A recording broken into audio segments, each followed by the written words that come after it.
minute? Because the clock on the wall is a few minutes slow. We good? All right. I'm not comfortable either. Better than the other ones. Feel like I need it shorter. Well, that's a personal problem. I'm fine. Almost there.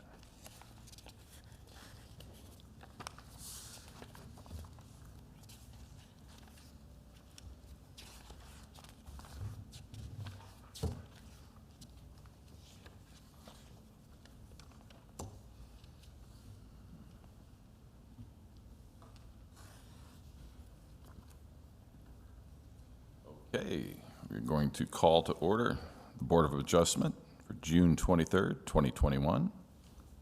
Roll call. Mr. Urbowski, Still here. Ms. Turner, Present. Mr. Burris, Present. Mr. Eisner, Here. Ms. Rich, Mr. Davis, Present. Ms. Simon is in the audience. Okay, so now we go to the quasi-judicial announcement and swearing in of speakers.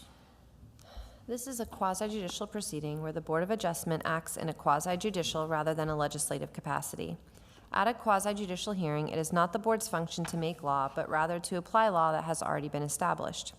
In a quasi-judicial hearing, the board is required by law to make findings of fact based upon the evidence presented at the hearing and apply those findings of fact to previously established criteria contained in the Code of Ordinances in order to make a legal decision regarding the application before it.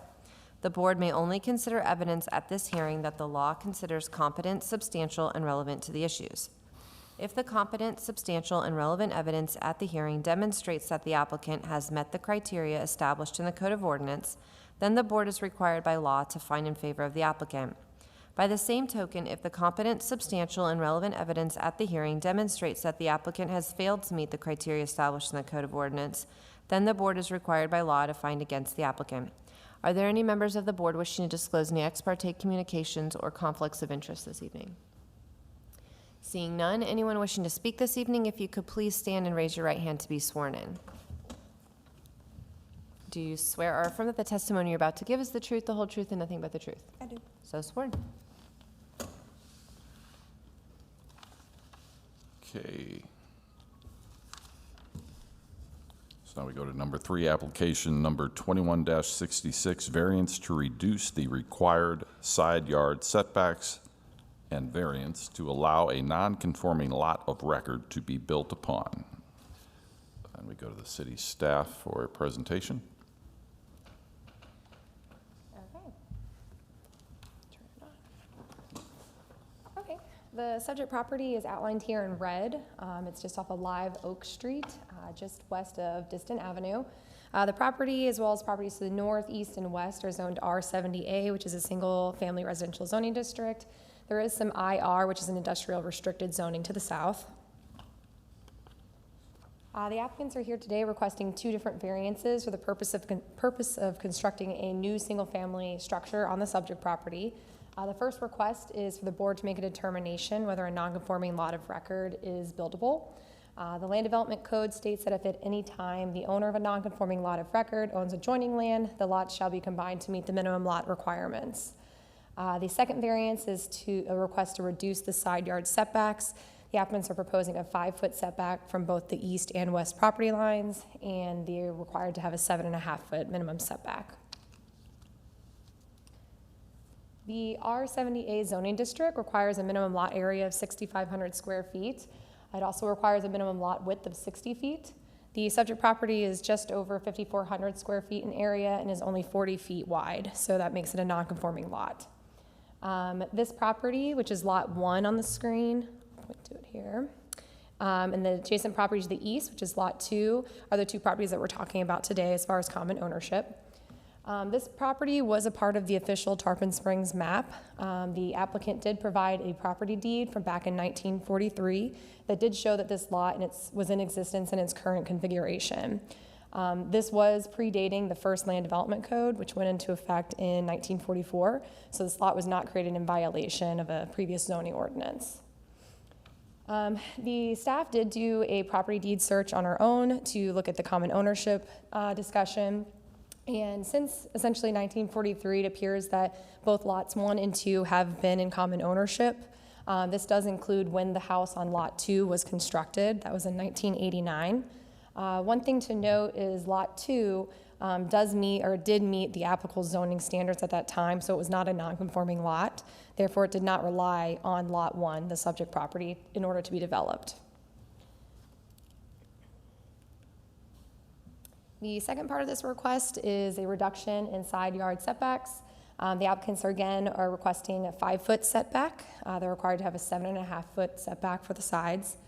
This is in direct response to the narrow width of the lot. Again, it's 40 feet wide, which is 20 feet narrower than what today's standards would require in this zoning district. The provided site plan does indicate that they would meet the front minimum and the rear minimum setbacks. And this is the lot layout. I did turn it, so north is facing to the right. And then these slides just have your review standards for both the side yard variance as well as the non-conforming lot of record, and I can answer any questions. Okay, hang on. Any questions from this side? None. And, oh, that's right, the button number 5, Mr. Eisner. Thank you. Why is it that they can't borrow some land from the other side is a question? From Lot 2? Sure, let me just go back here. So currently, these properties are not under common ownership. The subject property was purchased, I don't have the exact date, I can look that up. So they're not in common ownership currently. The property deeds were kind of a struggle to go through and look at them over the years, but they were within, it seems like one family, and they shifted from people within the family over those years. At the time that the property was constructed, Lot 2, again, they were in common ownership, but this has been the configuration of both of those lots since, at least 1943 is where we can date it back to. Well, when was it now in separate ownerships? As of when? I believe 2019. I'll verify that date when the applicant purchased the property. What I'm asking is for the convenience of selling a non-conforming lot, a smaller lot, something could be sold to somebody else rather than holding it themselves and just circumvent the system.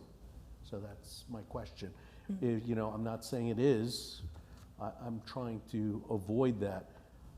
It's not so much giving off 2.5 feet on each side, but it's a combination of that and also going down to 40 feet is a very, very small, area. It is narrow for the zoning district in which it's located. If they needed to, or if the possibility was to acquire land from neighboring property, they'd have to have at least 20 feet of frontage provided over to that lot. With that 20 feet, they would essentially most likely meet the minimum lot area. So it's not just getting, 2.5 feet on each side. They'd have to have at least 20 additional feet of width along Live Oak. My thinking is, has there been any attempt to purchase some of the property from Lot 2 by Lot 1? I would have to defer to the applicant on that, Okay. okay. Well, this would be, right now I'm asking you the questions. Because I see, the property is elongated, it's long, but as far as in width, there has to be some sort of a guideline to where we could give a variance. I mean, is it 40, hear me out. Is it 40 feet? Is it 38 feet? Is it 35 feet? I mean, somebody could come in here with 25 feet. I know it's not feasible. I'm just using that as an example. So these are your guidelines to determine whether it's buildable or not. So if the board feels that these 3 criteria or standards have been met, that's what you look at. It's not necessarily determining, how many feet is adequate to build. It's if these 3 criteria are met with your determination. I think Kim has some. Do you want to know when it was purchased? Yes, Please. thank you. February of 2021. Thank you. This goes right into exactly what I was bringing up.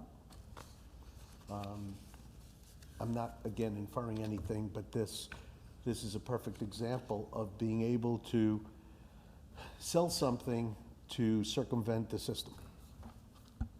Now, I'm not saying that it is, you know. Like I said, I would, when the applicant is ready to Sure. present, I would definitely, I mean, get that and I information. have those questions when the applicant would like to speak, of course. Well, and I will let you know that whether or not the intent of purchasing the property, again, as you've heard me say many, many a time, the criteria are the criteria, so that type of evidence, which may be a part of a curiosity as to their intent of why they're doing that, is not part of the criteria as to whether or not it's a non-conforming lot of record that's buildable. It could be the most nefarious reason in the world, and that's not one of your criteria. Still worth questioning. So you're not the applicant? Understood. So are there any more questions of the city staff? Could we swear her in if she's going to speak? We didn't, she didn't at say that she part was yet. going to Okay, speak. But you're asking the questions. I just wanted to clarify, she said she was not the applicant. I wanted to find out, in fact, who she was, if that's okay with you, sir. No more questions of the city staff? At this point, no. Anyone else? Okay, since we do not have the applicant would normally be giving presentation at this time. I guess we're going to go for discussion. Well, we would go to public comment. Public comment. Is there anyone in the public who would like to speak on this matter? Okay, come on up. And you will be sworn in by our legal staff. Stand here. That's fine. If you could just raise your right hand. Do you swear, do you swear from the testimony you're about to give us the truth, the whole truth, and nothing but the truth? Yes.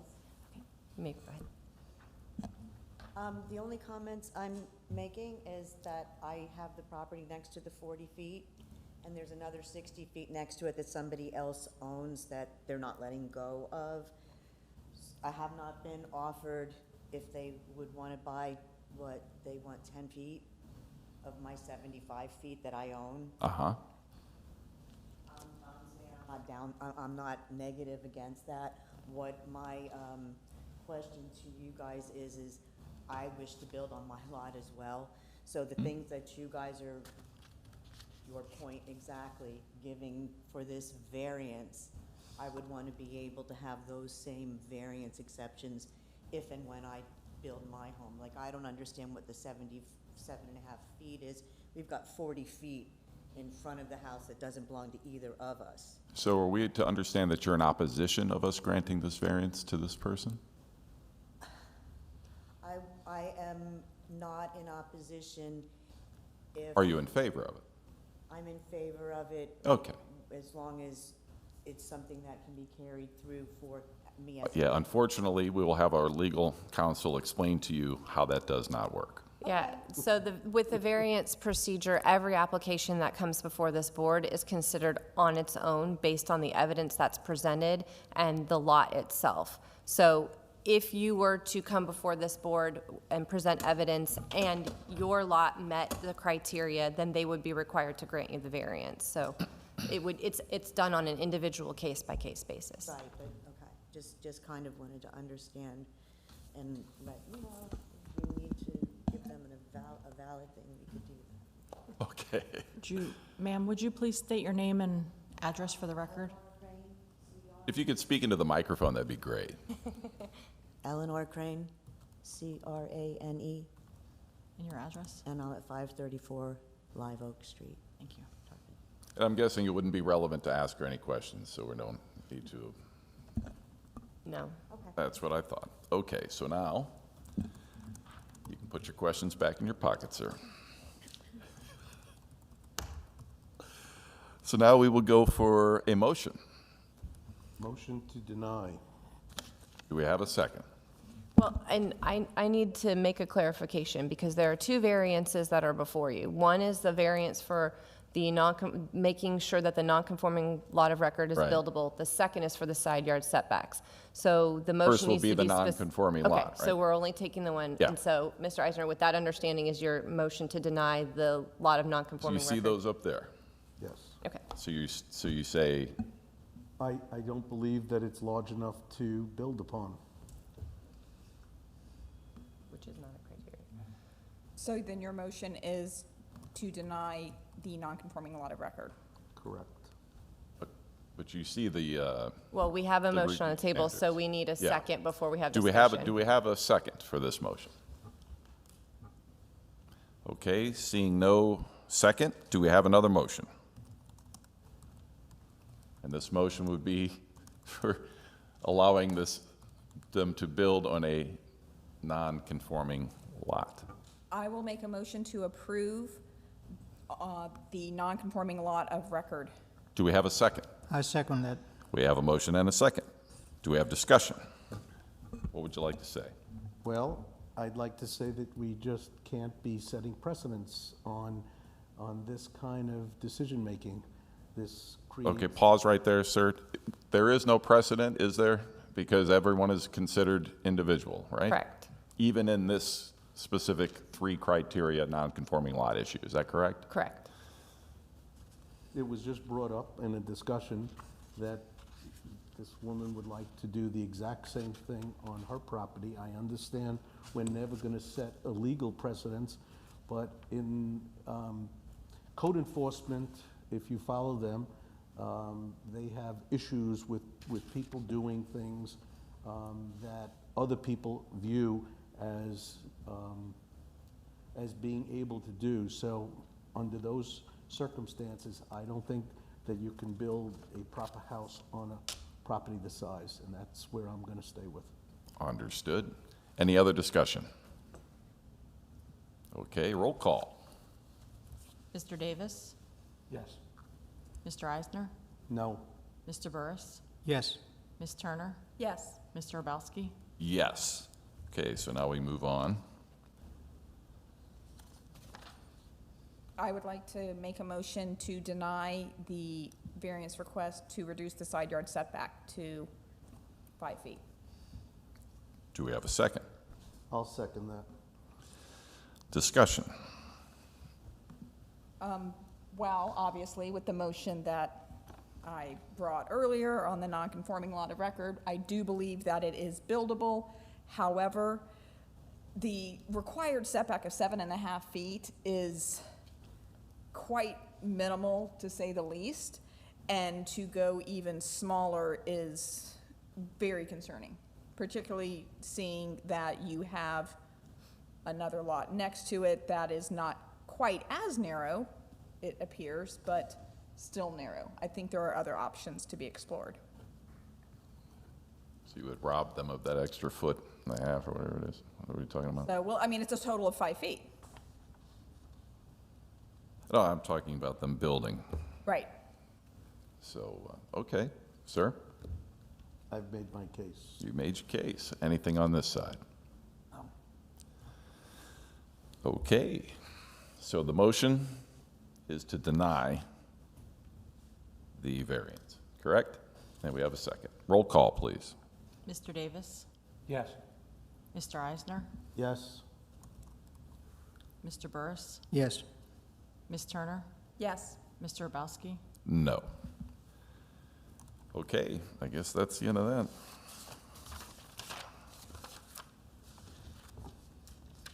So we go to staff comments. What do you have? I've got nothing tonight. No way. Well, I did see in here that you have the questions in the application with the lines and whatnot, right?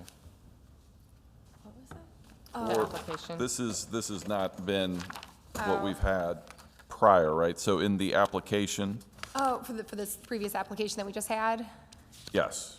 Yes. Yeah, you're going to start seeing, so we shifted over to the new application format that we talked about a couple months ago. Right. So you're still going to see kind of a transition. I think some applicants that have, come before the board and gone through the process before are going to have to adjust to the new format. And then we still have some applications that have been passed out that are the old format. So I would say you'll see a little bit of a variation until, I'd say, another month or so. And if you recall, we had some discussion about that. Have you guys had a chance to look at this and see it's got little boxes that they check? Is everybody Right. in agreement that that's a It's a great job. improvement, Yes. right? Thank you very much. And, okay then. So now we're going to board comments. Anyone? Oh, Ms. Turner, I won't push that button. what do you have? So in regards, as you're saying, for the new application that the staff has worked very diligently on, great job, thank you very much. I was just curious to see if you had any feedback on that? How's it working, not working for y'all, for the applicants? So I haven't necessarily had any positive, negative feedback whatsoever. I think it is a little bit of an adjustment for people that maybe have done this process before to have to answer some questions. So we're starting to definitely get some people that are able to answer the questions, or at least attempt to answer the criteria. That's definitely still a learning curve, but I haven't necessarily had any negative feedback. I don't know if Kim's heard anything differently. Great to hear. Well, I personally would like to welcome back our vice chair. After harrowing incident, she's making her way on wheels. Oh, You skipped right over me. Mr. Eisner, button 5. Thank you, sir. My question is, none of these questions were answered. Is there a mandatory that the applicant answer these questions? Or is it just optional? So ideally, yes, a complete application should have all the answers. Like I said, we're going through a transitional period. Sure. We're gonna be more stringent about making sure we get the information that we need. Sometimes it's challenging to get information from applicants, sometimes it's not, sometimes it's hard to find answers. But, this is our attempt to try and get as much out as we possibly can and really reinforce the criteria that you guys are bound to, so that they understand why you're making decisions and what you can consider, applicable to criteria or whatnot. So my next question would be, and of course, as we all fill out applications, there are places that, that have an asterisk that says, must be filled out. Is there any place on here that has that, so that, you have a situation? I know that in cases where, especially where people don't show up, this is the only thing we have to go by as far as, and I know we're only going to judge by the amount of documentation and testimony that we get. But if we get nothing on the answers to the questions and no testimony, it's kind of asking us to just object to it and deny it. So if you, and it's just common sense. So if you would be able to put in something here where these questions have to be filled out, although I don't know if it's legal to not be able to submit this without an answer filled out, but this would be something that you may want to look into, because there's no sense putting things in and having them just come out blank. No, I hear you. I think it's important to address the criteria and fill out an application, have a complete application. I think that, we are able to determine what's complete and what's not complete in terms of an application goes. I believe in the application we said, you must fill out the or answer these questions. Doesn't necessarily have, this is required. That's something that we can discuss and see if we're able to do that. But I think that, I agree that a complete application is addressing everything. Well, the reason also that I asked this question is sometimes people, when they're getting up to speak, they're not able to, for that moment of nervousness, come up with their reasons. And this gives you a chance for them to answer the question and for us to look through it and see, is it a valid answer? Does it make sense? Does it not? Also, it allows us to ask questions about what they've just written. Mm-hmm. So, Exactly. yeah, I know. Yeah. Thank you. We're on the same page. Yeah, we're definitely on the same page. And I agree, with what Mr. Eisner is saying. I feel that, the city staff, you've done, again, a great job revising the application and educating the applicants, and saying, look, this is what's before. I think tonight's case is a textbook example to give to the applicants of saying, proceed with caution. If you want to, check the box that says variance request, they have legally complied with filling out the application, did not give us the details like we were looking for, nor were they present for us to inquire to help fill in some of these blanks. Could things have gone differently tonight if the application had more details, if the applicant was present? Who knows? But I just think it's a teachable moment for our future applicants. So I have a number of questions. My assumption is we've granted them the ability to build because we voted in the affirmative on that, right? So that stays with the land, whether they sell it or keep it, right? So they could technically build something within the parameters without coming back.